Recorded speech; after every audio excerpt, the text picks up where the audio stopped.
విజయవాడ పరిసర ప్రాంతాల్లో మొన్న ఈ మధ్య వరదలకు ఎవరైతే లోనయ్యారో ఆ ప్రాంతాల్లో ఉన్న పిల్లలకి సహాయం అందించాలి. అది పుస్తకాలు, పెన్సు, పెన్సిల్స్, రబ్బరు, అదేవిధంగా షార్ప్నరు, మీకు చాక్లెట్, ఒక బాక్సు, ఇవన్నీ మా పిల్లలకి ఇవ్వండి అని చెప్పేసి స్థానికంగా ఉన్న ప్రముఖ ఆదివాసీ గిరిజన నాయకురాలు, అదేవిధంగా టీడీపీ నాయకురాలు చినుకూరి విజయ గారు మమ్మల్ని కోరిన మీదట మేము ST employees association of all India, అదేవిధంగా బహుజన ఆఫీసర్స్ అండ్ ఎంప్లాయీస్ ఫెడరేషన్ తరఫున ఇక్కడ రావడం జరిగింది. సుమారుగా ఒక 70-80 మంది పిల్లల వరకు ఇక్కడికి రావడం జరిగింది. అందరికీ మేము పుస్తకాలు, మేము తెచ్చిన ఐటమ్స్ అన్ని కూడా ఇవ్వడం జరిగింది. కొద్ది మందికి రాలేదంటున్నారు, అది కొంతమంది ఎక్కువ తీసుకున్నారు. ఎవరికైతే రాలేదో వారెవరిని కూడా మేము బాధపెట్టకుండా వెళ్ళేటప్పుడు వాళ్ళకి ఇస్తాం. అయితే ఈ సందర్భంగా మీరందరూ కూడా ఎస్టీ పిల్లలు కాబట్టి మీకు చెప్పేది ఏంటంటే, ఎస్టీలకు సంబంధించి ఆంధ్రప్రదేశ్లో 6% రిజర్వేషన్ ఉంది. ఈ రిజర్వేషన్ ఉపయోగించుకోవాలి. ఒకప్పుడు మనకెవరికి కూడా చదువుకునే పరిస్థితులు లేవు. బాబాసాహెబ్ డాక్టర్ బిఆర్ అంబేద్కర్ యొక్క జీవితాంతం ఆయన కృషి చేసినందువల్ల మనకి చదువుకునే హక్కులు వచ్చినాయి. అయితే అంతకితం మనకి పురాణాల్లో ఏకలవ్యుడి విగ్రహం చూడండి ఒకసారి. అక్కడ ఏకలవ్యుడి విగ్రహం చూడండి ఒకసారి. ఏకలవ్యుడు బాణాలు వేసే విద్యలో, అంటే విలువిద్యలో ముల్లోకాల మేటయ్యాడు. ఆయన గురువు లేకుండానే ఆయన చదువు నేర్చుకున్నాడు. ఒక గురువుగా ద్రోణాచార్యులు అనే గురువుగారి దగ్గరికి వెళ్ళినప్పుడు ఆ గురువుగారు ఏమన్నారంటే, నేను పెద్ద కులానికి చెందినవాడిని, బ్రాహ్మణ కులానికి చెందినవాడిని, నువ్వు ఎస్టీ ఎరుకుల, అంటే ఆ రోజుల్లో బిల్లు అనేవాళ్ళు, ఈ కులానికి చెందినవాడివి, నీకు చదువు నేర్చుకునే అర్హత లేదు. అదేవిధంగా చదువు అంటే విలువిద్య నేర్చుకునే అర్హత నీకు లేదు. నువ్వు ఎందుకంటే ఆదివాసి, అంటే గిరిజన ఎరుకుల కులానికి చెందినవాడివి. అదేవిధంగా నేను ఒక బ్రాహ్మణుడిని, నీకు చదువు చెప్తే నేను నేరస్తుని అయిపోతాను, కాబట్టి నీకు చదువు నేర్పను అని అన్నప్పుడు, చదువు అంటే విలువిద్య నేర్పను అని చెప్పినప్పుడు ఆయన సొంతంగా నేర్చుకున్నారు. నేర్చుకుని 3 లోకాల్లో కూడా మేట్ అయ్యారు. అంటే ఒక శబ్దం, ఫర్ ఎగ్జాంపుల్ ఒక 200 మీటర్ల నుంచి ఒక జంతువు ఏదన్నా పరిగెత్తుకుంటూ వస్తే దాని శబ్దాన్ని గ్రహించి ఒకేసారి 7 బాణాలతో దాన్ని చంపకుండా కట్టడి చేసేవాడు. ఓకేనా? అంటే ఇక్కడ ఏకాగ్రత అనేది మెయిన్ అన్నమాట.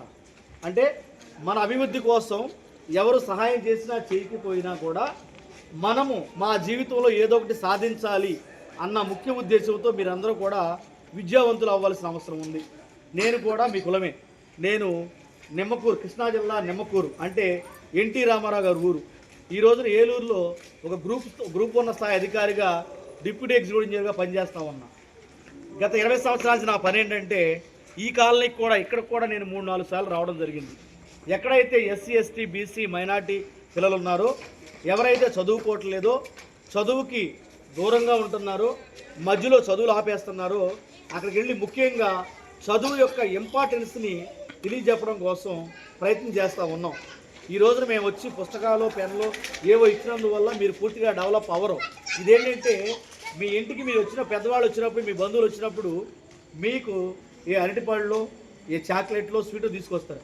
ఆ విధంగా మీకు తీసుకొచ్చాం తప్ప ఇది మేము మిమ్మల్ని బాగు చేయడానికి కాదు. ఇప్పటికే ప్రభుత్వాలు లక్షలాది రూపాయలు, కోట్లాది రూపాయలు ఖర్చు పెట్టి ఎంతో సహాయ సహకారం అందిస్తున్నాయి. అవకాశాలను మీ అందరూ ఉపయోగించుకోవాలి. దీని అంతటికంటే ముందు ఏంటంటే, నేను జీవితంలో ఉన్నత స్థాయికి వెళ్ళాలి, నేను పెద్దవాడు అయిన తర్వాత ఒక ఆఫీసర్ అవ్వాలి, పెద్దదాన్ని అయిన తర్వాత ఒక డాక్టర్ని అవ్వాలి, ఒక ఇంజనీర్ని అవ్వాలి, ఒక సీఎంని అవ్వాలి, ఒక ఎమ్మెల్యేని అవ్వాలి, ప్రధానమంత్రిని అవ్వాలి. ఇట్లా పెద్దవాళ్ళు అయిన తర్వాత మీరు ఏది సాధించాలనుకుంటున్నారో ప్రతిరోజు కూడా మీరు 5 సార్లు మననం చేసుకోవాలి. ఇది ముఖ్యం. ఎవరో వస్తారు ఏదో చేస్తారు కాదు. మనకు ఏవైతే అవకాశాలు ఉన్నాయో అవకాశాలని సద్వినియోగం చేసుకుని మనము ఏకలవ్యుడిలాగా ఏకాగ్రతతో, పట్టుదలతో, కృషితో ఎదగాల్సిన అవసరం ఉంది. మీ అమ్మ నాన్నలు చాలా కష్టపడి, కొంతమంది ఉద్యోగులు పిల్లలు కూడా మీలో ఉన్నారు, కొంతమంది పనులు చేసుకునే తల్లిదండ్రులు ఉన్నారు. వాళ్ళకి మీరు ఇబ్బంది కలిగించకుండా, వాళ్ళకి చాలామందికి చదువులు రావు కాబట్టి మీరు టీచర్స్ ఏవైతే చెబుతున్నారో, టీచర్ అంటే మనకి తల్లిదండ్రుల కంటే గొప్ప, దైవం కంటే గొప్ప, మీ జీవితాలు మారుస్తారు. ఓకేనా? టీచర్స్ యొక్క మాటలు మీరు శ్రద్ధగా విని, వాళ్ళు చెప్పే పాఠాలు కూడా చక్కగా విని, మీరు రోజుకి 5 సార్లు మీ జీవితంలో ఏ సాధించాలనుకుంటున్నారో అది సాధించడం కోసం దాన్ని మననం చేసుకుంటూ ఉండాలి. అమ్మ, నువ్వు పెద్ద అయిన తర్వాత ఏమవుతావు? నువ్వే డాక్టర్. నువ్వేమవుతావు పెద్ద అయిన తర్వాత? నువ్వేమవుతావు పెద్ద అయిన తర్వాత? డాక్టర్. నువ్వేమవుతావు? పోలీస్. నువ్వేమవుతావు పెద్ద అయిన తర్వాత? నువ్వేరా? నువ్వేమవుతావు పెద్ద అయిన తర్వాత? నువ్వేమవుతావు? నువ్వేమవుతావు? నువ్వమ్మా? నువ్వు డాక్టర్. మరి సీఎం ఎవరెవరా? మన చంద్రబాబు నాయుడు గారు చూడండి ఎంత బాగా పరిపాలిస్తున్నారు. విజయవాడ తదితర చుట్టుపక్కల ప్రాంతాలకి సుమారుగా 32 డివిజన్స్, కొన్ని గ్రామాల్లో సమస్య వచ్చినప్పుడు, వరదలు వచ్చి నీళ్ళు ఎన్ని మునిగిపోయి సమస్యల్లో ఉన్నప్పుడు ఆయన ఒక యోధుళ్లాగా, వీరుళ్లాగా 74 సంవత్సరాల వయసులో కూడా నవయుకుళ్లాగా వచ్చి ఈ వరదల కట్టడి చేసి ఎవరైతే లక్షలాది మంది ప్రజలు ఎవరైతే ఇబ్బందుల్లో ఉన్నారో వాళ్ళకి ఆహారాన్ని అందించి, వాళ్ళకి అన్ని సదుపాయాలు ఏర్పాటు చేసి అందరం కూడా హ్యాపీగా ఉండేటట్టుగా చేశారు. అంటే అటువంటి సీఎం కూడా కావాలి. నేను చంద్రబాబు నాయుడు అవుతాను, నేను సీఎం అవుతాను, నేను లోకేష్ అవుతాను, నేను పవన్ కళ్యాణ్ అవుతాను, డిప్యూటీ సీఎం అవుతాను, అవి కూడా ఉండాలి. ఎంతబట్టికి ఎప్పుడు కూడా చదువుకుంటాం, ఉద్యోగం చేస్తాం, టీచర్ అవుతాం, పోలీస్ అవుతాం, ఈ కలెక్టర్ అవుతాం, ఇవి కాదు. దేశాన్ని మొత్తం పరిపాలించే స్థాయికి ఎదగాలి. మన దైవం ఎవరు? ఏకలవ్యుడు. ఏకలవ్యుడిని ప్రతిరోజు చూసుకుని ఏకలవ్యుడు దండం పెట్టుకుని, అయ్యా ఏకలవ్యుడా, నీ ఎంత పట్టుదలతో మేము పైకి వస్తాం, ఏకాగ్రతతో పట్టుదల పైకి వస్తాం, కృషితో పైకి వస్తాం అని చెప్పేసి రోజు మీరు వెళ్ళి దండం పెట్టుకోవాలి. అదేవిధంగా మీ ఇళ్లలో అంబేద్కర్ యొక్క ఫోటోలు పెట్టుకోవాలి. ఎందువల్లంటే ఈ రోజున ఎస్టీలు కానీ, ఎస్సీలు కానీ, బీసీలు కానీ ఈ దేశంలో గౌరవంగా జీవించగలుగుతున్నారంటే ఆయన జీవితాంత కాలం కూడా మన కోసం ఎంతో కృషి చేశారు. లాస్ట్కి మనకి రాజ్యాంగాన్ని చేతికి అందించారు, రిజర్వేషన్ ఇచ్చారు. ఆయనకి 4 కొడుకులు, 1 కూతురు అయితే 4 కొడుకుల్లో 5 కొడుకులు, 5 కొడుకులు 4 కొడుకులు చనిపోయినప్పుడు, రెండో కొడుకు గంగాధర్ చనిపోయినప్పుడు ఆ పార్థివ దేహమైన ఆ శవం పైన తెల్లగుడ్డ కప్పడానికి కూడా అవకాశం లేకపోతే అంత పేదరికలు ఉన్నారు. కానీ ఆ రోజుల్లోనే ప్రపంచ మేధావిగా పేరు గడించారు. ఆ రోజుల్లోనే విదేశాలకు వెళ్ళి ఉద్యోగం చేసుకుంటే లక్షలాది రూపాయలు వచ్చేది. కానీ ఈ దేశంలో ఎంతోమంది పేద, బడుగు, బలహీన వర్గాలు ఉన్నారు. ఎంతోమంది కులవేసి గురవుతున్నారు. ఎంతోమంది అంటరాంధానికి గురవుతున్నారు. జీవించడానికి హక్కు లేదు, రోడ్డు మీద నడవడానికి హక్కు లేదు.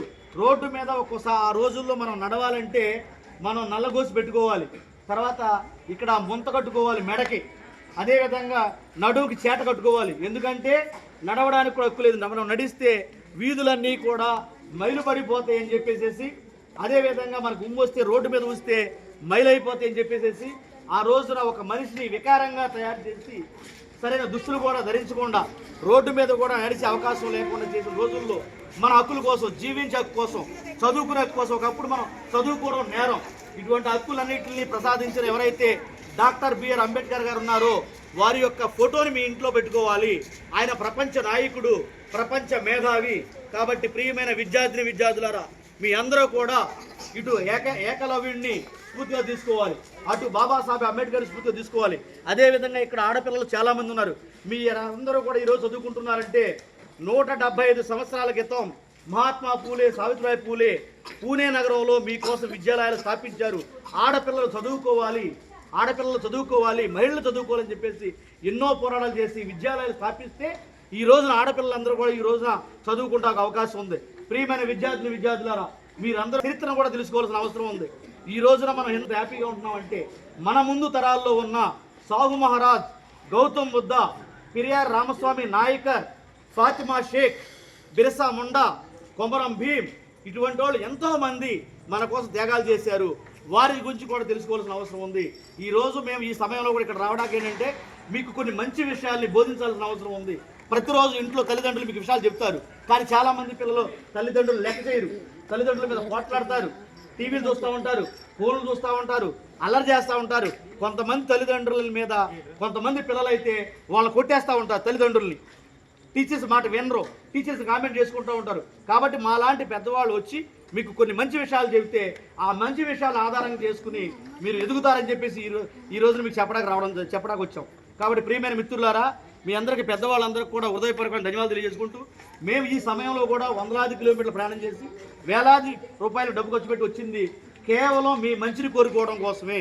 ఈ సమయంలో ఇంట్లో ఏసీ వేసుకుని చక్కగా పడుకోవచ్చు, కానీ మీ మంచి కోసం వచ్చాం. ఎవరు కూడా మా గురించి నెగిటివ్గా ఆలోచించకుండా పాజిటివ్గా ఆలోచించి మేము తెచ్చింది చిన్నదే అవ్వచ్చు, కానీ అది మనస్ఫూర్తిగా మా హృదయంతో మీకు ఇస్తున్నామని చెప్పేసి మీరు భావిస్తారని తెలియజేసుకుంటూ, మీరు చదువుకుని గొప్పవాళ్ళు అవుతారని తెలియజేసుకుంటూ, ఫైనల్గా పిల్లలందరూ కూడా రోజు 5 సార్లు, ఇప్పుడు మీరు ఎవరైతే పెద్దవాళ్ళు అయితే ఏదైతే సాధించాలనుకున్నారో 5 సార్లు గుర్తించుకోవాలి. ఒకటి, నిద్ర లేవగానే, ఫర్ ఎగ్జాంపుల్ ఈ బాబు ఎమ్మెల్యే అవ్వాలనుకున్నాడు, మినిస్టర్ అవ్వాలి, నేను ఎమ్మెల్యే అవ్వాలి అనుకోవాలి ఎప్పుడు నిద్ర లేవగానే. తర్వాత టిఫిన్ చేస్తారా చూడాలి, నా వైపు అడిగి చూడటం కాదు, దిక్కులు హృదయంతో మాట్లాడుతున్నాను నేను ఇంత గంభీరంగా, అర్థమైందా? భోజనం కూడా చేయలే. ఉదయం లేవగానే నేను పెద్ద అయిన తర్వాత ఏమవ్వాలి, నువ్వు పోలీస్ అవ్వాలనుకో, నేను పోలీస్ అవ్వాలి. టిఫిన్ చేసేటప్పుడు కూడా అది అనుకోవాలి. టిఫిన్ చేసేటప్పుడు ఇడ్లీ ముక్క తీసుకుని నోట్లో పెట్టుకుంటారా, పెట్టుకునేటప్పుడు మీకు గుర్తు రావాలి. అదైతే మధ్యాహ్నం భోజనం చేస్తారు కదా, అన్నం కలుపుకుని ఒక ముద్ద నోట్లో పెట్టుకున్నప్పుడు ఏం రావాలి, మీ లక్ష్యం గుర్తు రావాలి. అర్థమైందా? ఆ తర్వాత ఇంటికి వచ్చేస్తారు. ఇంటికి వచ్చేసిన తర్వాత సాయంత్రం భోజనం చేస్తారా, నైటు చేస్తే అప్పుడు కూడా గుర్తు రావాలి. ఏం గుర్తు రావాలి, మీ లక్ష్యం గుర్తు రావాలి. మళ్ళీ అప్పుడు భోజనం చేసేటప్పుడు ఒక ముద్ద కలుపు నోట్లో పెట్టుకునేటప్పుడు నేను పెద్ద అయిన తర్వాత అవ్వాలి. అదేవిధంగా నిద్రపోవడానికి మీరు మంచం మీదకి వెళ్ళి కళ్ళు పూసుకుంటారు, వెళ్ళినప్పుడు కూడా ఏం గుర్తు రావాలి, మళ్ళీ నేను పెద్ద అయిన తర్వాత ఇది సాధించాలనుకోవాలి. ఈ 5 కూడా చేయండి, 21 రోజులు కంటిన్యూస్గా చేయండి. ఖచ్చితంగా మీరు అనుకున్నది సాధించి తీరతాలని చెప్పేసి మీరు ఉన్నత స్థాయికి వెళ్ళాలని కోరుకుంటూ, ఈ మహోన్నతమైన అవకాశాన్ని కల్పించిన మీకు, ముఖ్యంగా చునుకూరి విజయ గారికి, ఇక్కడికి విచ్చేసిన సోదరీమణులు, ఎస్సీ ఎస్టీ బీసీ మహిళలు, అదేవిధంగా పెద్దవాళ్ళందరూ వచ్చిన మీ అందరికీ కూడా హృదయపూర్వక ధన్యవాదాలు తెలియజేసుకుంటున్నాం. జై భీమ్ జై భారత్, జై భీమ్ జై భారత్. అందరూ అనండి, జై భీమ్ జై భారత్, జై భీమ్ జై భారత్.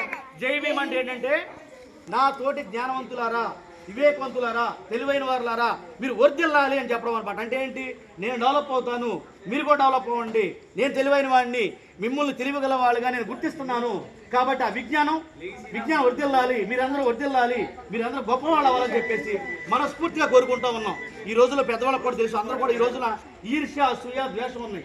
ఇవన్నీ కాదు, స్నేహాన్ని పెంచుకోవాలి, మంచిని పెంచుకోవాలి, సహకారం పెంచుకోవాలి. అర్థమైందా? ఈ మంచి అలవాట్లని మీరు అలవాటు చేసుకుని చక్కగా రాబోయే భవిష్యత్తులో పెద్దవాళ్ళై గొప్పవాళ్ళై ఈ దేశానికి మంచి పేరు తీసుకొస్తారని, దాంతోపాటు మీ తల్లిదండ్రులకి అదేవిధంగా టీచర్స్కి కూడా గొప్ప పేరు తీసుకొస్తారని తెలియజేసుకుంటూ, మీ అందరికీ ధన్యవాదాలు తెలియజేసుకుంటూ గుడ్ నైట్. అందరూ జాగ్రత్తగా ఇంటికి రండి. ఎవరికైతే పుస్తకాలు రాలేదో వాళ్ళు పక్కన రండి, 2-3 ఉన్నారు. Okay, thank you very much. అందరికీ పెద్దవాళ్ళకి కూడా అందరికీ థ్యాంక్ యూ వెరీ మచ్. పెద్దవాళ్ళకి సపరేట్ తర్వాత మీటింగ్ పెడతాం, అప్పుడు వస్తాం. దయచేసి పుస్తకాలు మీ చేతుల్లో ఉన్న వాళ్ళందరూ వెళ్ళిపోండి. పుస్తకాలు